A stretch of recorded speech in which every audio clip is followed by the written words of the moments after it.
ইউটিউবে গিয়ে যদি তুমি সার্চ করো যে how to prepare general awareness portion বা কারেন্ট অ্যাফেয়ার্স, সেখানে কিন্তু তুমি কি পড়বে, ঠিক আছে, কোথা থেকে পড়বে, সেগুলো নিয়ে তারা ভিডিওতে বলেছে।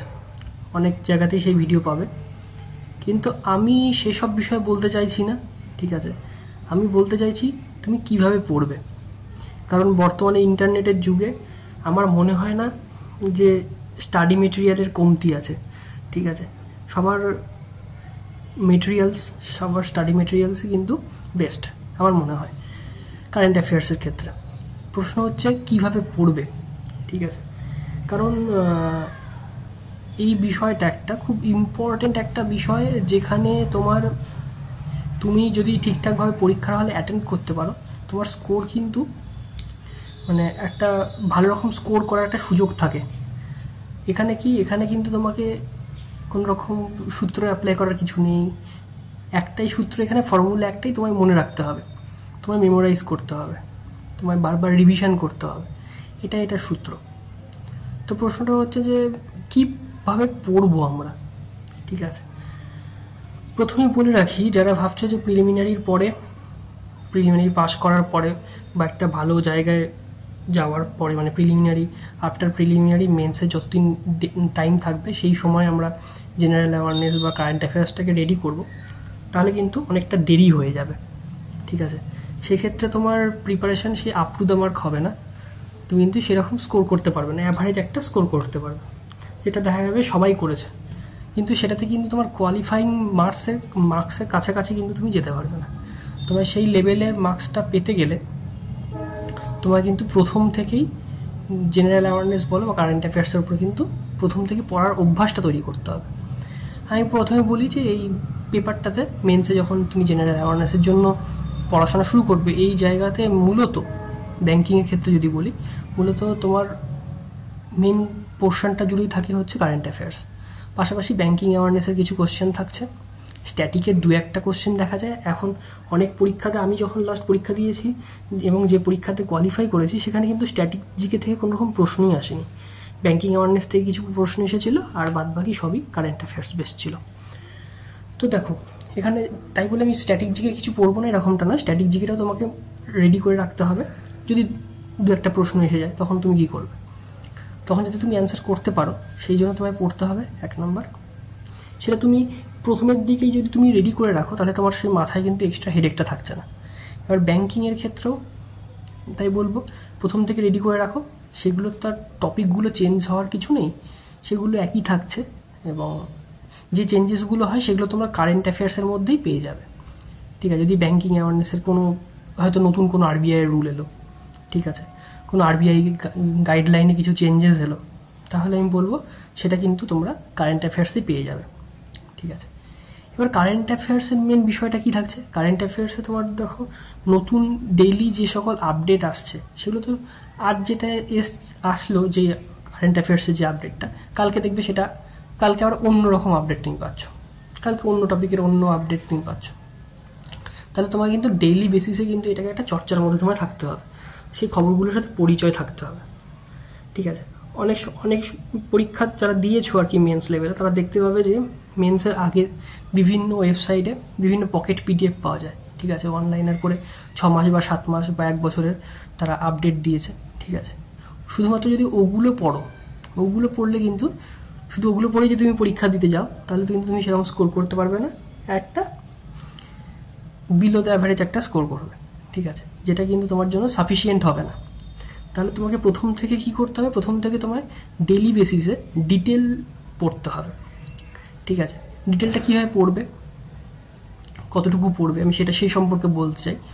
প্রথমে দেখবে বিভিন্ন চ্যানেলে ইউটিউবের, তুমি যদি সকাল থেকে তুমি যদি চেক করতে থাকো, দেখবে দিনের শুরু থেকেই বিভিন্ন চ্যানেলে ডিটেলে পড়ানো হচ্ছে কারেন্ট অ্যাফেয়ার্সটা, খবরের মতো করে, ঠিক আছে। আমরা যেমন নিউজ চ্যানেলে নিউজ দেখি, সেই রকম করে কিন্তু কারেন্ট অ্যাফেয়ার্সটা পড়ানো হচ্ছে।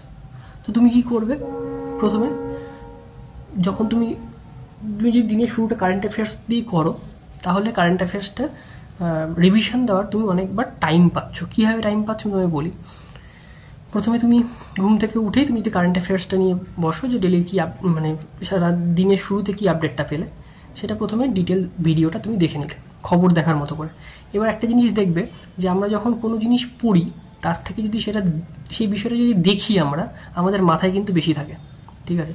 তুমি যদি একটা খবর পেপার ধরে হাতে, নিউজ পেপার নিয়ে তুমি যদি কোনো একটা খবর পড়ো, সেটার থেকে বেশি তোমার মাথায়, যদি তুমি সেই খবরটা টিভিতে দেখো তাহলে মাথায় কিন্তু সেটা বেশি থাকে, ঠিক আছে।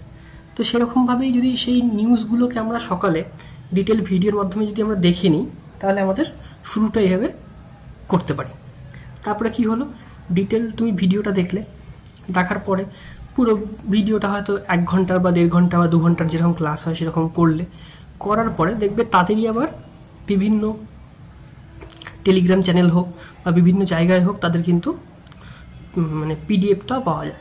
সেই পিডিএফটা ডাউনলোড করে নিলে, সেটাকে একবার রিভিশন দিলে, দেখে নিলে, পড়ে নিলে, যেখান থেকে যে ইম্পর্টেন্ট পয়েন্টগুলো আছে সেগুলো একটা খাতায়, একটা নোটবুকে নোট করে রাখলে, ঠিক আছে, হয়ে গেল।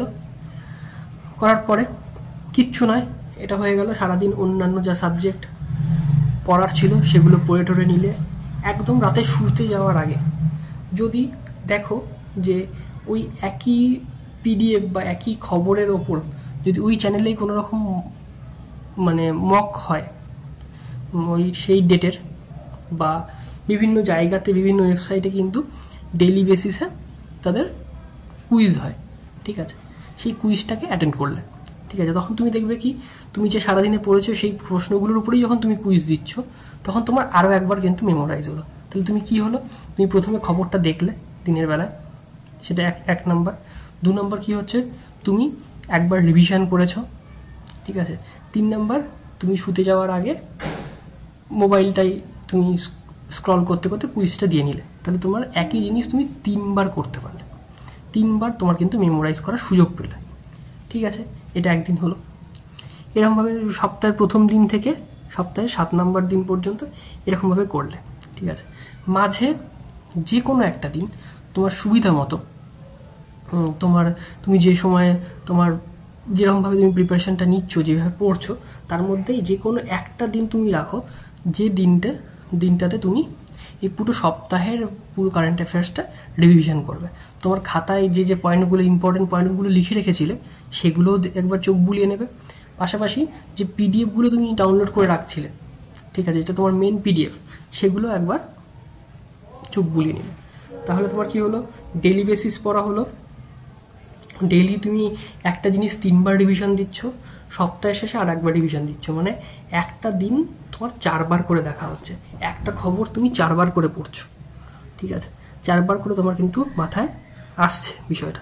তাহলে তোমার সপ্তাহের শেষে দেখবে, একটা সপ্তাহ যদি তুমি এভাবে করতে পারো, তাহলে দেখবে তোমার ওই সপ্তাহের শেষে অনেকটা মানে কারেন্ট অ্যাফেয়ার্সের ওই সপ্তাহটা একটা বিশাল রকম ইমপ্রুভমেন্ট দেখতে পাবে, ঠিক আছে। এইভাবে মাসের 4টে সপ্তাহ তুমি কমপ্লিট করলে, 4 সপ্তাহ হয়ে গেল, পুরো মাসটা কমপ্লিট হলো। এরপরে মাসের একদম লাস্ট উইকে, ঠিক আছে, যে কোনো একটা দিন তুমি রাখবে, যেদিন তুমি পুরো মাসটা তুমি রিভিশন দেবে। কি রিভিশন দেবে? রিভিশন দেবে শুধুমাত্র তুমি তোমার নোটবুকে যা লিখে রেখেছো আর পিডিএফে যা রয়েছে সেগুলো একটু রিভিশন দিয়ে নিলে, হয়ে গেল। তাহলে পুরো মাসটা কমপ্লিট কিন্তু তোমার, ঠিক আছে। এরপরে বিভিন্ন সাইটে গিয়ে দেখবে যে পুরো মাসের কারেন্ট অ্যাফেয়ার্স একটা কুইজ হয়, ঠিক আছে। 200টা 250টা প্রশ্ন আমি অনেক সাইটে আছে, ঠিক আছে, দেখতে পেয়ে যাবে। যদি কারো দরকার পড়ে বলবে, আমি কমেন্টে লিখে দেবো, ঠিক আছে, এই ভিডিওর কমেন্টে আমি বলে দেবো, কোনো অসুবিধা নেই। তো সেই সাইটগুলো তুমি ফলো করলে কিন্তু তুমি সেখান থেকে মক দিয়ে দাও, তাহলে তুমি সেখানে বুঝতে পেরে যাচ্ছ যে তোমার কোন কোন জায়গাগুলোতে ভালো প্রিপারেশন হচ্ছে একটা মাসের কারেন্ট অ্যাফেয়ার্সের। তুমি দেখতে পেয়ে কীরকম স্কোর করতে পারছো, তাহলে তোমার পুরো মাসটাই হয়ে রেডি হয়ে গেল। তুমি যদি এইভাবে 5 মাস বা 6 মাস যদি তুমি রেডি করে যেতে পারো না পরীক্ষার হলে, আমি এটুকু বলে দিতে পারি, আরআরবি পরীক্ষা যেহেতু সামনে আসছে বা আইবিপিএসের পরীক্ষাও সামনে আসছে, আউট অফ 40 যদি অফিসারের ইয়েতে যদি আউট অফ 40 কোশ্চেন থাকে, ঠিক আছে, আউট অফ 40-তে তুমি 25+ তো স্কোর করতেই পারবে আরাম করে, ঠিক আছে, মানে 30 করা কোনো ব্যাপার নয়, ঠিক আছে। আবার ক্লারিক্যালে 50টা প্রশ্ন থাকে, সেখানে দেখবে 30+ হয়ে গেছে তোমার স্কোর। আর তুমি মেন্স লেভেলে যখন তুমি একটা সাবজেক্ট থেকে 30+ নাম্বার পাচ্ছ বা 25+ নাম্বার পাচ্ছ না, তখন অটোমেটিক্যালি তুমি কম্পিটিশান থেকে, মানে মেন যে কম্পিটিশানটা যাদের সাথে হয়, যে স্টুডেন্টগুলোর সাথে হচ্ছে, তাদের থেকে তুমি বহু গুণ এগিয়ে যাবে। ঠিক আছে, বহু গুণ এগিয়ে যাবে। তো তোমার কারেন্ট অ্যাফেয়ার্সটাই হয়েছে গেম চেঞ্জিং একটা বিষয়। ঠিক আছে, এবং গেম চেঞ্জিং বিষয়, এবং ওটাই তোমায় ডিসাইড করে যে তুমি মানে লড়াইয়ে আছো কি নেই, কি থাকবে না। লড়াইয়ে থাকার জন্য এই সাবজেক্টটাকে কিন্তু তোমায় বেশি পরিমাণে জোর দিতে হবে। ঠিক আছে, তো এইভাবে করে দেখো, একটা সপ্তাহ করে দেখো, তাহলে বুঝতে পারবে যে তোমার কীরকম কী প্রিপারেশন হচ্ছে। এক সপ্তাহ করার পরে যদি তোমার মনে হয় যে সত্যি সত্যি ইমপ্রুভ হচ্ছে, তাহলে না আলাদা একটা ভেতর থেকে এনার্জি কাজ করবে, তখন দেখবে পুরো মাসটা কমপ্লিট করে ফেলবে। এবার একটা মাস যদি তুমি এভাবে কষ্ট করে করে যদি তুমি একটা মাস যদি সেইভাবে দাঁড় করিয়ে দাও, ঠিক আছে, তুমি দেখবে তার পরের মাস থেকে তুমি এইভাবেই পড়বে। ঠিক আছে, তো এই ছিল আজকের ভিডিওটা যদি ভালো লাগে অবশ্যই একটা লাইক করো, আর এই স্ট্র্যাটেজিটা যদি ভালো লাগে বন্ধু বান্ধবদের সাথে শেয়ার করতে পারো, কোনো অসুবিধা নেই। মেটেরিয়ালের অভাব নেই, কিন্তু তোমার সেই জায়গাটা ধরে রাখতে হবে। তো আজকের এই ভিডিওটা এই পর্যন্তই। চ্যানেলে নতুন হলে একটা সাবস্ক্রাইব করে দিও। ভিডিও ভালো লাগলে লাইক করো, বন্ধু বান্ধবদের সাথে শেয়ার করতে পারো। দেখা হচ্ছে নেক্সট ভিডিওতে।